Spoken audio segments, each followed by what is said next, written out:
So next நம்ம பார்க்க போகிற டாபிக் வந்து arc welding methods. Arc welding மெத்தட்ஸில் carbon arc welding, metal arc welding, metal inert gas arc welding, tungsten inert gas welding, atomic hydrogen arc welding, plasma arc welding, submerged arc welding, electroslag welding சொல்லிட்டு different types of weldings are available. அதில் first method ஆனது metal arc வெல்டிங்னு பேர். So metal arc வெல்டிங்னா இதுதான். So முதல்ல it is also called as carbon arc welding. இதுக்கு இன்னொரு பேர் என்னென்னா கார்பன் ஆர்க் வெல்டிங்னு பேர். சரியா? இதில் கன்ஸ்ட்ரக்ஷன் முதல்ல பார்ப்போம். இந்த கன்ஸ்ட்ரக்ஷனை முதல்ல பார்த்துக்கணும். கன்ஸ்ட்ரக்ஷன் என்ன சொல்கிறாங்க, இதில் வந்து ஒரு எலக்ட்ரோட் இருக்கும். அது வந்து ஒரு metal electrode. Metal rod is used as one electrode. சரிங்களா?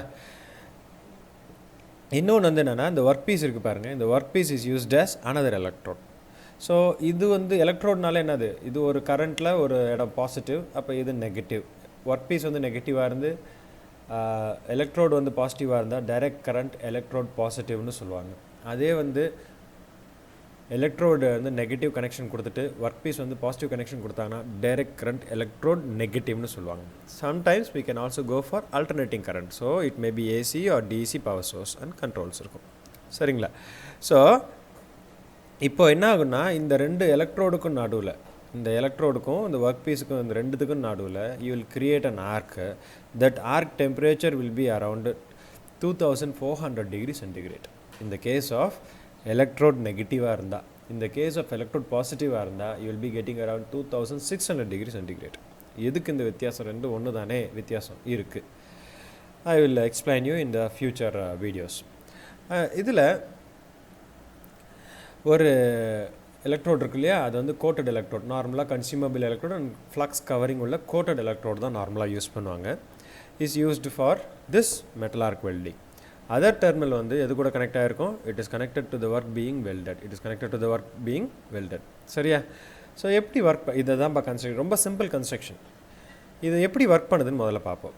ஸோ ஃபஸ்ட் எடுத்தோடனே நம்ம வந்து எவ்வளோ கரண்ட்டு தேவைன்றதை நம்ம டிட்டர்மைன் பண்ணிவிட்டு, அதுக்கப்புறம் எவ்வளோ அமௌண்ட் ஆஃப் திக்னஸ் உடைய எலக்ட்ரோட் யூஸ் பண்ணணுங்கிறதையும் டிட்டர்மைன் பண்ணிக்கிறோம். ஸோ அதுக்கப்புறம் இந்த டிப் இருக்குது பாருங்கள், இந்த ஒர்க் பீஸ் கிட்ட கொண்டு வந்தாலே வராது, இதை டச் பண்ணி லிஃப்ட் பண்ணிடணும். டச் பண்ணி லிஃப்ட் ஆன் ஸ்ட்ரைக்கிங், அப்போ தொட்டு தூக்கின உடனே ஒரு ஸ்பார்க் வரும். அந்த ஸ்பார்க்லேருந்து கண்டினியூஸாக ஆர்க் வில் பி ஜென்ரேட்டட். அந்த ஆர்க் ஜென்ரேட் ஆகிறது will be high enough to melt the metal. இங்கேயும் மெல்ட் ஆகும், அட் த சேம் டைம் இந்த எலக்ட்ரோட் இருக்குது பாருங்கள், அதுவும் மெல்ட் ஆகும். ஸோ அது மெல்ட் ஆகும்போது இப்போ இங்கே எக்ஸாம்பிள் இருக்குது பாருங்கள், இங்கே வந்து இதை டச் பண்ணி எடுத்துட்டாங்க, கீழே மெட்டலானது மெல்ட் ஆகுது. ஸோ அந்த மெட்டலானது மெல்ட் ஆகிற இடத்துல உனக்கு கிடைக்கிறது பேர் வெல்டு பூல்னு பேர். ஸோ இந்த எலக்ட்ரோட் டிப்புக்கும் இந்த ஒர்க் பீஸுக்கும் நடுவில் இருக்கிறது பேர் ஆர்க். அந்த ஆர்க்கை சுற்றி ஒரு கேஸ் ஒன்று ஃபார்ம் ஆகுது பாருங்கள். அது எப்படி ஃபார்ம் ஆகுதுன்னா, பிகாஸ் ஆஃப் த ஃப்ளக்ஸ், இந்த மேலே இருக்கிற ஃப்ளக்ஸால். இந்த ஃப்ளக்ஸ் வந்து இந்த ஹீட்டு கூட, இந்த ஆர்க்கில் ஜென்ரேட் ஆகிற ஹீட்டால் will get evaporated and form a gas shield. சரிங்களா? ஸோ கேஸ் ஷீல்டு ஃபார்ம் ஆகுது. So it protects the weld zone from contamination. Contamination வராமல் இந்த எவால்வ்டு கேஸ் வந்து ப்ரொடெக்ட் பண்ணுது. So this is going to be a consumable electrode. So இந்த electrode அப்படியே குறைஞ்சிக்கிட்டே வரும். ஒரு சர்டன் லென்த் போன பிறகு நிறுத்திட்டு அடுத்தது, இதே மாதிரி தி கோ ஆன் கண்டினியூஸ்லி. சரிங்களா? So this is the method in which metal arc welding or carbon arc welding will takes place. இதில் என்ன சார் அட்வான்டேஜ்? இந்த எக்யூப்மெண்ட் வந்து ரொம்ப போர்ட்டபிள். நம்ம வீட்டிலே இப்போ வந்து கதவுலாம் வெல்ட் அடிக்கிறாங்க இல்லையா, ஸோ அந்த கதவுக்கு கிரில் கேட்டுக்கெலாம் வெல்ட் அடிக்கிறாங்க இல்லையா, அதுக்கெல்லாம் they go for this type of welding. So it can be easily movable, போர்ட்டபுளாக இருக்கும். அதுக்கு அடுத்தது it is useful for work in remote areas. Remote ஏரியாஸ்னால் இந்த பவர் சோர்ஸே இப்போல்லாம் என்ன செஞ்சிடலாம், எடுத்துகிட்டு நம்ம அப்படியே இந்த செட்டப்பே நம்ம தனியாக எடுத்துகிட்டு போயிட்டு எங்கே இருக்கோ அங்கே கனெக்ட் பண்ணி அப்படியே ஒர்க் பண்ணிக்கலாம். அதுக்கு அடுத்தது இந்த ஒர்க் திக்னஸ் இருக்குது பாருங்கள், 3 mm ஆரம்பித்து 19 mm வரைக்கும் இந்த மெட்டல் ஆர்க் வெல்டிங்கில் நம்மளால் என்ன செய்ய முடியும், வெல்டு பண்ண முடியும். சரியா? இதில் என்ன சின்னதாக ஒரு டிஸ்அட்வான்டேஜ் இருக்குது அப்படின்னா, இந்த எலக்ட்ரோலேருந்து வர்ற ஸ்லாக் இருக்குது இல்லைங்களா, அந்த கேஸ் இருக்குது பாருங்கள், அந்த case as and when it is exposed, it gets dispersed inside the atmosphere.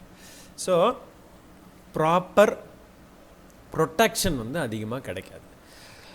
இன்னொன்று இந்த ஸ்லாக் இருக்கு இல்லையா, சாரி இந்த ஃப்ளக்ஸ் மேலே இதாக இருக்கு இல்லையா, கோட் பண்ணியிருக்காங்க இல்லையா அந்த எலக்ட்ரோட் மேலே, அந்த எலக்ட்ரோடு மேலே கோட்டாக இருக்கிற flux will melt and form slag. இந்த ஸ்லாகை தான் நம்ம என்ன செஞ்சுக்கலாம், சிப் பண்ணி எடுத்துடலாம். சிப்பிங் ஹேமர் யூஸ் பண்ணி அதை தட்டி எடுத்துடலாம். பட்டு என்ன தான் நீங்கள் இந்த ஃப்ளக்ஸ் கோட்டிங் வந்து வில் ஹாவ் அ ப்ரொடெக்டிவ் லேயராக இருந்தாலும் but it is not sufficient. So அப்போ என்ன செய்கிறாங்க, they are going in for metal inert gas arc welding. அதாவது இது டார்ச்லேயே இந்த வெல்டிங் டார்ச்சில் சின்னதாக ஒரு மாடிஃபிகேஷன் பண்ணி இது கூட வந்து இனர்ட் கேஸை ஃபில் பண்ணி விட்டாங்கன்னா that becomes metal inert gas welding. அதை பற்றி நெக்ஸ்ட் வீடியோவில் பார்க்கலாம். தேங்க்யூ.